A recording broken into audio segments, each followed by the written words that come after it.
សួស្តីអ្នកទាំងអស់គ្នាជួបជាមួយខ្ញុំបាទម្ដងទៀតហើយថ្ងៃនេះយើងនឹងបន្តសម្ដែងរឿង Re:Zero Episode 2បន្ត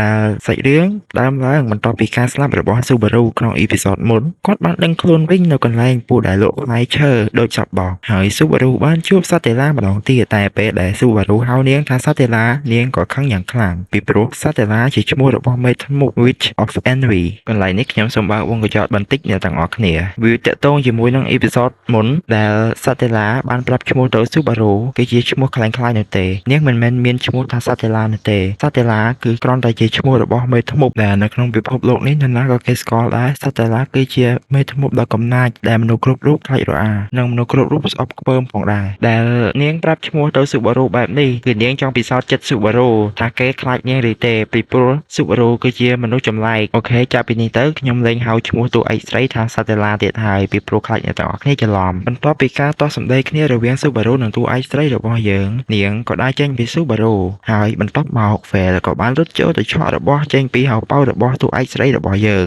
នាងក៏ចោទថា Subaru ជាគ្នារបស់ Vel ដែលមានគម្រោងលួចរបស់នាងពេលនោះ Subaru បានជួបអាចារ្យ3គ្រឿងនឹងទៀតហើយលើកនេះ Subaru មិនបានវេនឹងពួកគេទៀតទេអាមួយជាប់ច្រវាក់នឹងកក៏ជ្រុលចាក់ Subaru មួយកំបិតហើយ Subaru ក៏បានស្លាប់ម្ដងទៀតពេលគាត់ដឹងខ្លួនវិញគឺគាត់នៅមុខតូបពូលក់ផ្លែឈើដូចដើមពេលដំបូង Subaru គិតថាវាគ្រាន់តែជាសុបិនតែបន្ទាប់មកគាត់ក៏ដឹងថាគាត់ត្រឡប់មកពេលអតីតកាលវិញនៅក្រោយពេលដែលគាត់ស្លាប់ Subaru បាននឹកឃើញទៅដល់តួឯកស្រីថានាងពិតជាមនុស្សល្អព្រោះនាងជួយគាត់ដោយគ្មានលក្ខខណ្ឌហើយ Subaru មិនត្រឹមតែចង់រស់ដោយខ្លួនឯងនោះទេគឺក៏ចង់ជួយតួឯកស្រីរបស់យើងឲ្យផុតពីសេចក្តីស្លាប់ផងដែរគាត់បានដឹងថា Vel លួចរបស់តួឯកស្រីហើយតួឯកស្រីនឹងទៅតាមរករបស់នាងវិញនៅផ្ទះបុរសវ័យចំណាស់ហើយវាច្បាស់ណាស់ថា Elsa នឹងសម្លាប់ពួកគេជាមិនខាន Subaru មានផែនការថ្មីគឺគាត់នឹងទៅរក Vel មុនពេលដែលនាងទៅដល់ផ្ទះបុរសវ័យចំណាស់តែនៅតាមផ្លូវគាត់បានជួបអាចោរ3គ្រឿងម្ដងទៀតលើកនេះ Subaru បានស្រែកហៅប៉ូលីសយ៉ាងខ្លាំងមួយសន្ទុះក្រោយមកក៏មានអ្នកយាមរបស់រាជវាំងម្នាក់បានមកដល់មើលទៅគាត់មិនមែន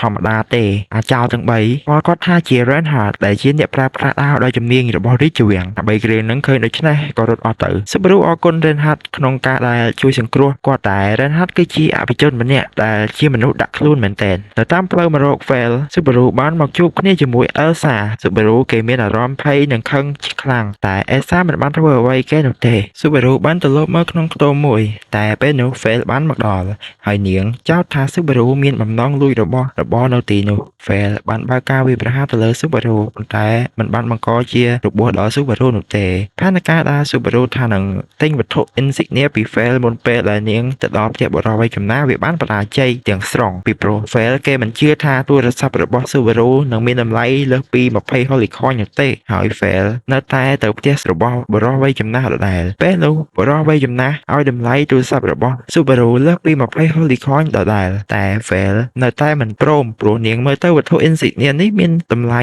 ថ្លៃលើសពីនេះទៅទៀតជាចុងក្រោយផែនការរបស់ Subaru បានបរាជ័យទាំងអស់បន្ទាប់មកសំឡេងគោះទ្វារបានបន្លឺឡើង Subaru មានការសោកចិត្តយ៉ាងខ្លាំងគាត់មិនឲ្យ Vel បើកទ្វារហើយនិយាយថាគេនឹងត្រូវបានសម្លាប់ជាមិនខានបើ Vel បើកទ្វារតែ Vel នៅតែបើកតែតាមពិតអ្នកដែលបានគោះទ្វារនោះគឺជាតួឯកស្រីរបស់យើងសោះ Vel ពេលឃើញម្ចាស់ដែលខ្លួនបានលួចមកនៅនឹងមុខបែបនេះនាងពិតជាភ័យយ៉ាងខ្លាំងអូខេអ្នកទាំងអស់គ្នាអេពីសូត2បានចប់ត្រឹមតែប៉ុណ្ណេះហើយអេពីសូត2ធ្វើឲ្យយើងដឹងថា Subaru ចាប់ផ្ដើមយល់ថាការមានសមត្ថភាពត្រឡប់មកវិញនៅពេលដែលគាត់ស្លាប់ហើយនេះមិនមែនជាអំណាចមិនមែនជាធម៌ពល OP ងាយៗទេវាជាអ្វីដែលធ្វើឲ្យគាត់ត្រូវរងទុក្ខនិងស្លាប់ម្ដងហើយម្ដងទៀតប៉ុន្តែទោះជាយ៉ាងណាគាត់មិនព្រមបោះបង់ឡើយគាត់នៅតែចង់ជួយមនុស្សជុំវិញខ្លួននិងកែប្រែអនាគតអូខេអ្នកទាំងអស់គ្នាអញ្ចឹងវីដេអូនេះមានតែប៉ុណ្្នឹងទេសូមអ្នកទាំងអស់គ្នារងចាំទស្សនានៅ Re:Zero Episode 3